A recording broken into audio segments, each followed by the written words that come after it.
There's a drive way back. It might be. It could be. It is a home run. Hello again, everybody. This is Caray. With Jack Buck, I was behind the microphone as Gas House Baseball and the National League pennant returned to St. Louis for the first time in 18 years. Hey, there's a drive. Way back. It's going to go to the wall. Holy cow. One run is in. I can't believe it. Roger Craig hit the left center field wall. The Cardinals are going to win this pennant. Harry, I know we weren't as sure as you sounded with that prediction. You made it in April on a cool, windy Friday night in Frisco during the Cardinals' third game of the year. And it wasn't until October and the last day of the season that it all came true. A team that at midseason had trailed by as many as 13 games battled back to win it all in as thrilling and hectic a climax as baseball has ever known. Perhaps thrills as great as those of summer '64 can never be completely recaptured, Jack. But we've tried, and you're about to hear what we feel are some of the highlights of the season as they sounded when the action took place. Maybe we'd like to change a few words now after hearing them again, but this is what was heard on the Cardinals Baseball Network as the Redbirds fought their way to the flag.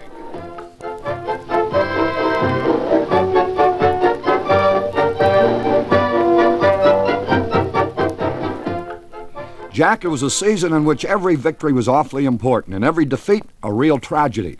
But in looking back, now that the heat of battle has abated, one of the games that looms large in my mind is the come-from-behind victory we registered against Sandy Koufax and the Dodgers on a sultry mid-season Friday night in St. Louis. That was a dandy, all right. We trailed 7-1 early in the ballgame, but instead of writing it off, the Redbirds came bouncing back, and after 3 hours and 15 minutes of baseball, we had moved to within a run, had runners at second and third with 2 out in the ninth, and had Bob Skinner at the plate against ex-Cardinal Bobby Miller.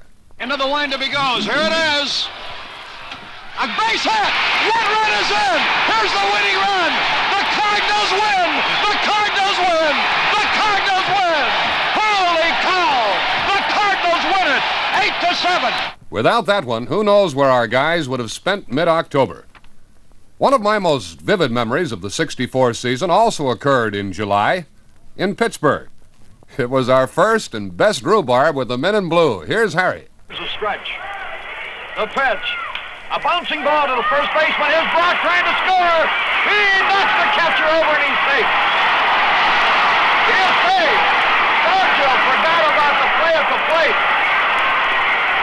And McFarland really had that plate blocked off.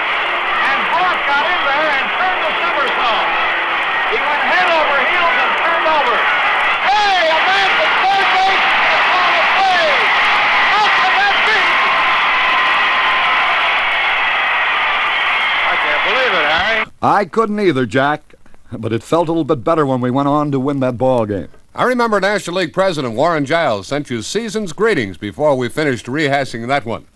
We had good days and bad ones as the season rolled along, and perhaps the lowest point of all occurred the evening of June 5th in Cincinnati as Glenn Hobby, just acquired from the Chicago Cubs, made his first Cardinal start. At the start of the evening, things looked wonderful. Not only did Hobby's arm appear to be good, but so did his bat. Now the pitch on the way. There's a drive. Deep left field. Way back. It might be out of here. Harper near the fence. It could be. It is a home run for Hobby. We had a 4-1 lead in the ninth when Hobby ran out of gas. Roger Caray came striding out of the bullpen to face Tommy Harper. The bases were loaded. There was one out. Craig gets set. Here's the windup. Here's the pitch on the way. He didn't mean to swing. A little roller down the third base. Right through Boyer's leg. 1 run in. 2 runs in. Another man goes to third. Harper didn't even want to swing. The ball was hit that softly, he fell away. The ball hit his bat, rolled down the third baseline. How it ever got through Boyer, he himself will never be able to tell you.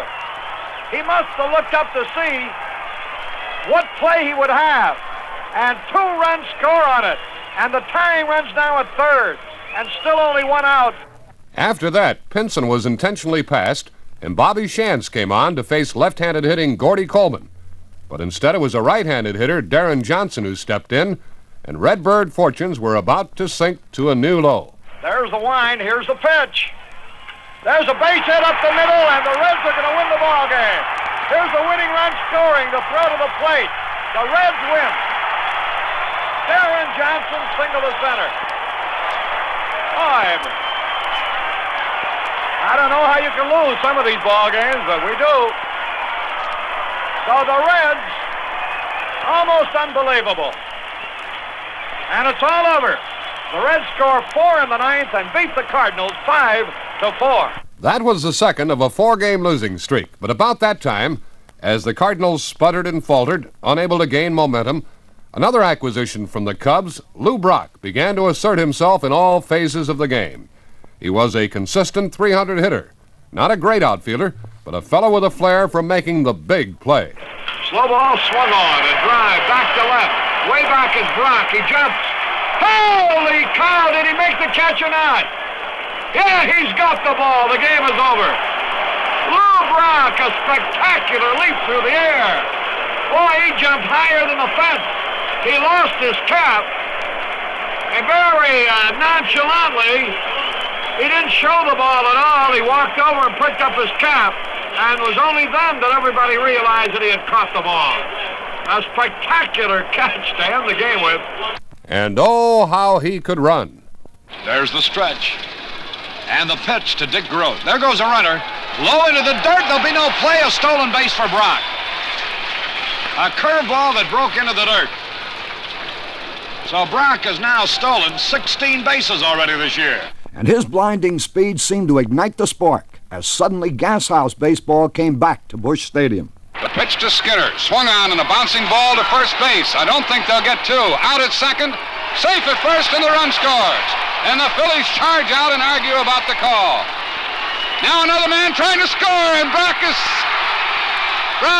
safe at the plate. Now Boyer's going to third, and the ball's thrown into left field. Boyer rounds third base. Yes, Gashouse baseball was back, and suddenly the Cardinals were making an amazing drive.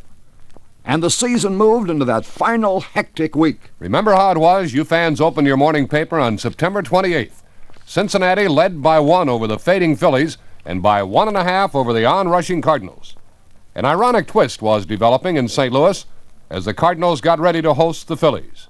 1 year earlier, nearly to the day, St. Louis had opened a crucial homestand on a Monday night, that time against the Los Angeles Dodgers, who led us by a game. We lost all 3 on that occasion, and the Dodgers breezed home to win it all. This time, another homestand was opening on a late September Monday night, and again in the clutch. The way things started for the Cardinals, you had horrible visions of a rerun. Bouncing ball, he's got a chance to beat it out. Hey, Boyer and Groat collide, and it goes for a hit. But this was a different year. Bob Gibson shook that one off as Rookie of the Year Richie Allen stepped in. There's the double play ball to Groat. Javier 1. First base 2.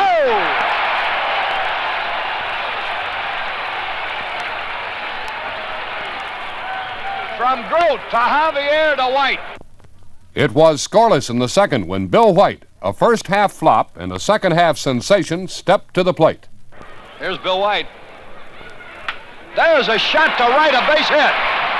He might have to hold it first, and the Cardinal hit by White is a solid single to right. Next, it was Julian Javier. Javier digs in. The stretch. And the pitch. Ground ball up the middle, center field, base hit. White around second, on his way to third. The Cardinals have runners at first and third. Veteran Chris Short got ahead of young Mike Shannon, 2 strikes, no balls. Here's the stretch. And the pitch. There's a high fly ball, deep left field, way back. It's going to be caught. A run scores. Sacrifice fly. The Cardinals never lost that lead. It was 5-1 in the ninth before the Phillies made their move. The first 2 men reached base against a tiring Gibson, and out of the bullpen came 41-year-old Barney Schultz. Harry Caray was at the microphone as Schultz faced Clay Dalrymple. There's the pitch. Hot shot to White. He's got it. Second base, 1. First base, 2. Double play.